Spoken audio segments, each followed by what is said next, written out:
On January 14th, 2024, 3 homeless Army veterans survived a 31 below zero night in North Minneapolis by holding 47 degrees Fahrenheit inside a shelter they built for $0. 6 other unsheltered men died in that same city that week. 4 miles away, the largest warming center turned people away at the door. The veterans used a roll of contractor trash bags, a stack of wooden pallets, and one sentence from a United States Army field manual that has been in continuous print since 1944. Outreach workers called them the garbage bag camp. What they actually were was the answer the Army has known for 81 years, and the country forgot. To understand how 3 men held 47 degrees inside while people froze to death outside, you have to understand who Marcus Ellery was before he was unhoused. He was a soldier the Army had trained to survive the Arctic. Marcus enlisted in 1991. He spent 14 years in uniform, most of it with light infantry units rotated through cold weather postings. In the winter of 1998, he completed the 14-day cold weather leaders course at the Northern Warfare Training Center at Fort Greely, Alaska. The high during his graduation exercise was 22 below zero. He returned in 2001 for the advanced course and spent 6 weeks in the Black Rapids training area, sleeping in one-man plastic shelters the Army calls hasty bivouacs. He learned to build a shelter from a poncho, a sheet of plastic, and packed snow. He learned to do it in under 12 minutes.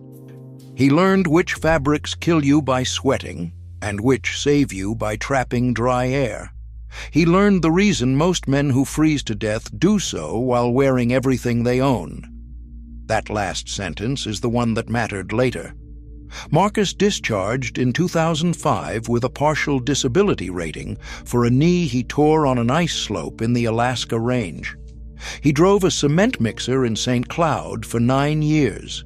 A second surgery in 2014 took him off the truck. The VA backlog kept him waiting 22 months for a re-rating. His wife left during month 17.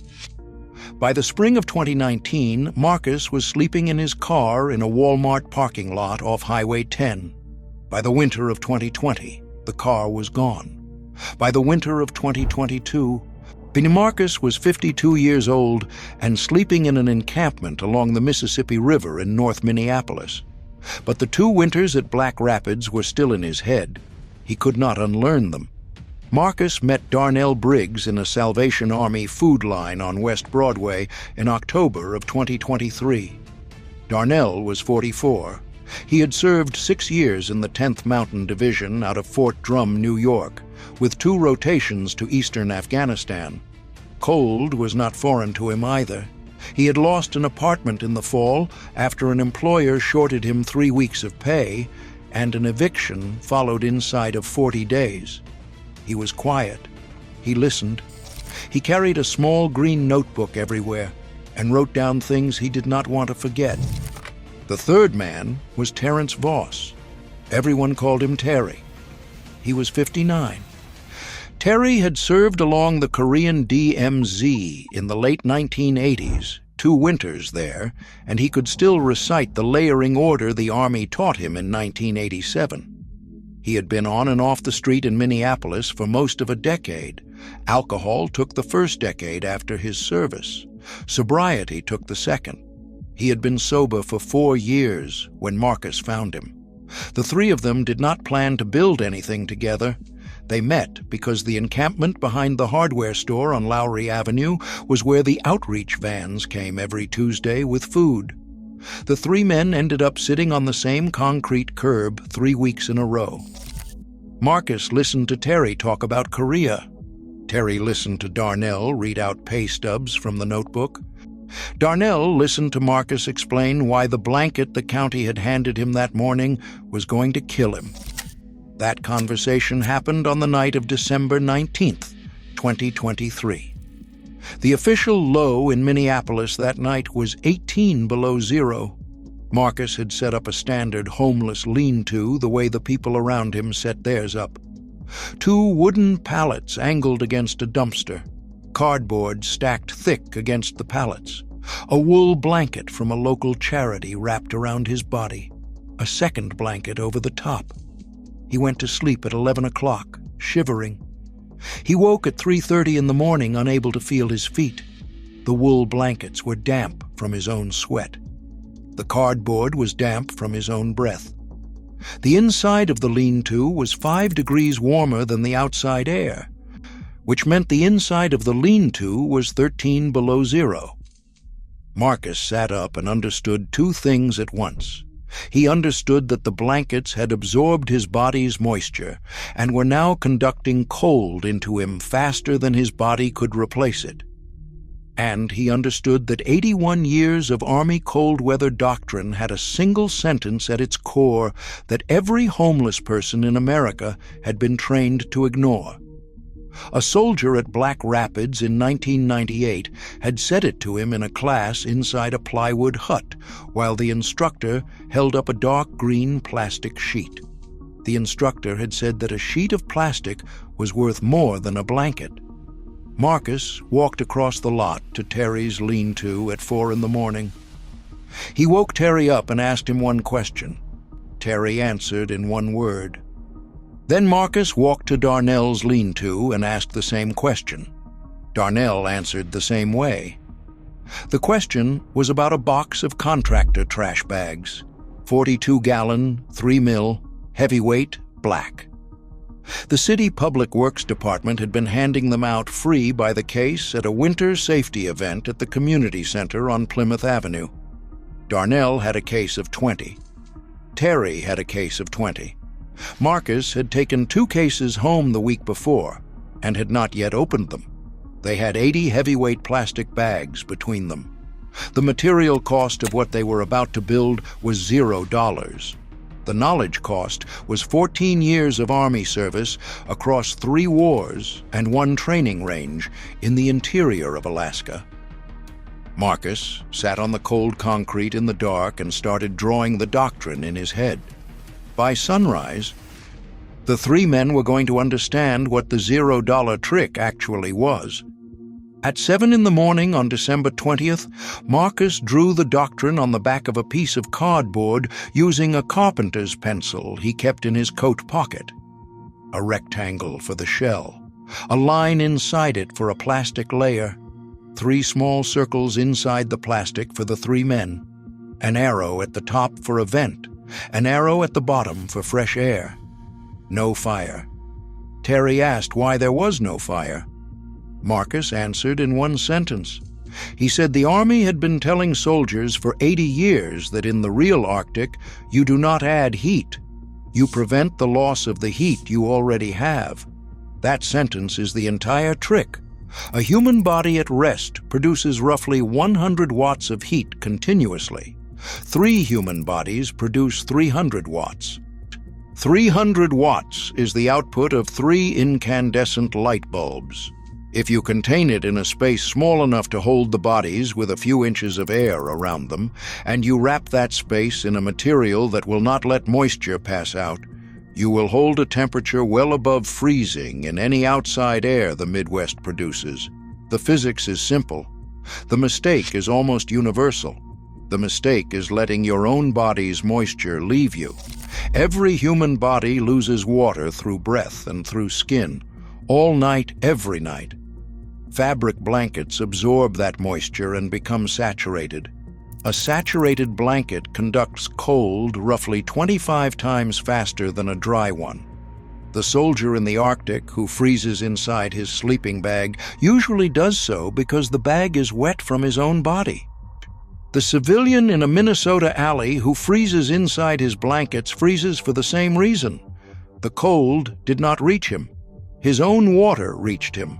A sheet of plastic stops the water before it reaches the insulation. That is the $0 military trick. It is called a vapor barrier. It is listed in Chapter 3 of Army Field Manual 3170, the basic cold weather manual. At the Chosin Reservoir in December of 1950, Marine units who had been issued rubberized ponchos used them as ground sheets and lived. Units that had lost their ponchos in the retreat did not. Darnell wrote all of it down in his green notebook in block letters.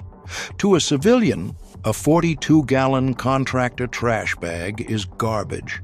To a soldier who has slept in an Army hasty bivouac at 30 below, it is a vapor barrier rated for 72 hours of field use.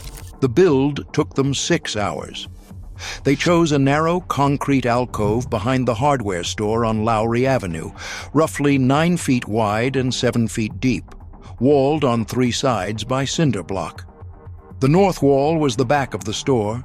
The east wall was a dumpster enclosure. The west wall was a concrete parapet belonging to a neighboring auto shop. The alcove opened south. Wind in North Minneapolis in January comes from the northwest. The 3 walls did the work of a windbreak for free.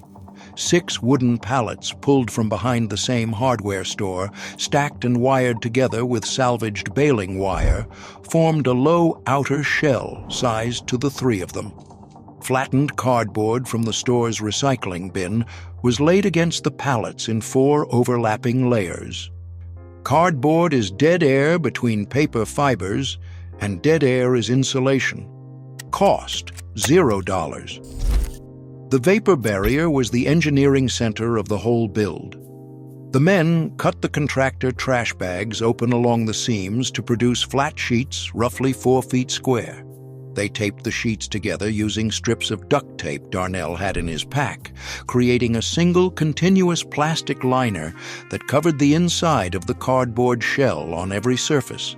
Every seam overlapped by 4 inches. Every joint was sealed. The liner went under them on the ground as well. No body moisture could reach the cardboard.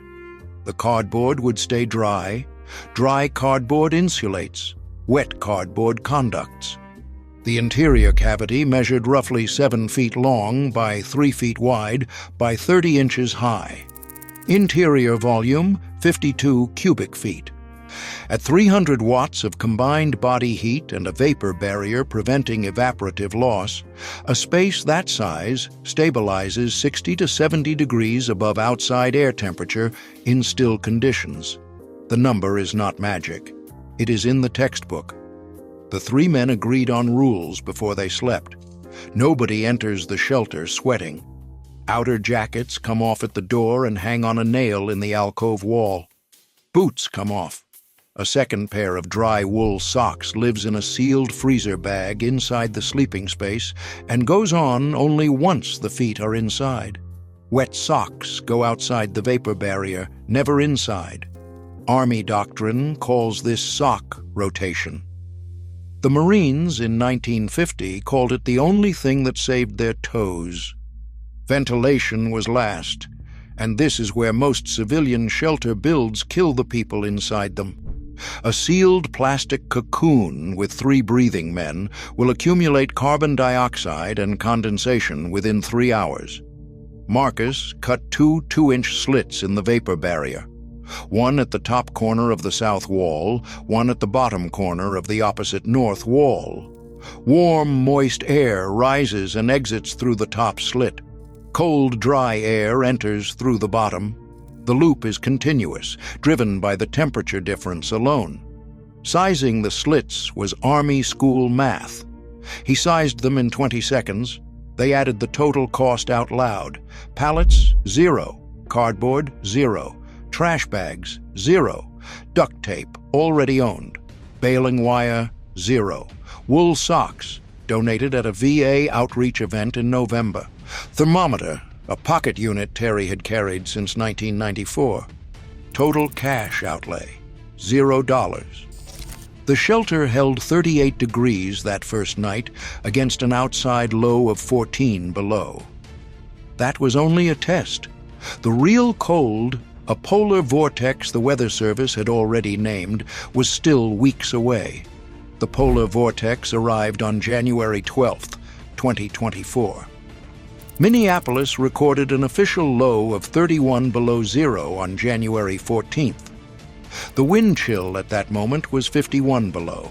3 city warming centers opened every overflow bed they had. By 9 in the evening on the 13th, the North Commons Center, 4 miles from Lowry Avenue, hit 118% capacity. Outreach workers were driving unsheltered people to Hennepin County Medical Center's lobby because there was nowhere else left to take them. Marcus, Darnell, and Terry were not in any of those places. They were inside the shelter behind the hardware store, lying on a single long sheet of contractor plastic, wearing base layers and 2 pairs of dry wool socks each, with the wet outer jackets hanging on the nail outside the vapor barrier, exactly as the rules required. The pocket thermometer Terry had carried since 1994 read 47 degrees Fahrenheit at 3 in the morning on January 14th. Marcus wrote the number on the back of the same piece of cardboard he had used for the original drawing. The outside air at that moment was 31 below zero. The temperature differential was 78 degrees. 3 men and a plastic sheet had produced it. That is the entire heater. The first proof came before sunrise. A Minneapolis police welfare patrol swept the alley at 5:20 in the morning.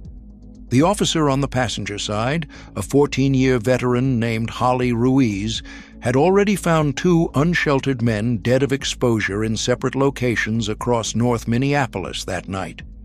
Official reports from Hennepin County that week would log 6 exposure deaths and 43 frostbite hospitalizations.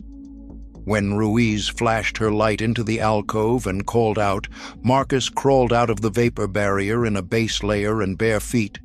He was not shivering. Ruiz checked his pulse. It was steady and slow. Marcus told her to come in and see the other 2 for herself. The second proof came 40 minutes later. An outreach supervisor named Elena Vaughn arrived at 6:10 in the morning with a paramedic. Vaughn had been a street outreach worker in Minneapolis for 11 years, or she had spent the entire night convinced she was going to find bodies at this location.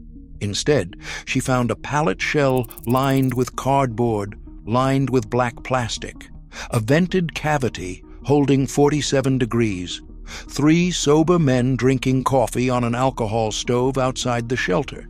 She asked Marcus about the plastic. Marcus explained vapor barriers, body heat volume, sock rotation, and the slit vents. He explained Field Manual 3170 by chapter and page. Vaughn took notes on her phone. When she walked out to her city vehicle, she did not file a removal report. She drove to her own office and started writing a memo. The third proof came from the last person Marcus expected.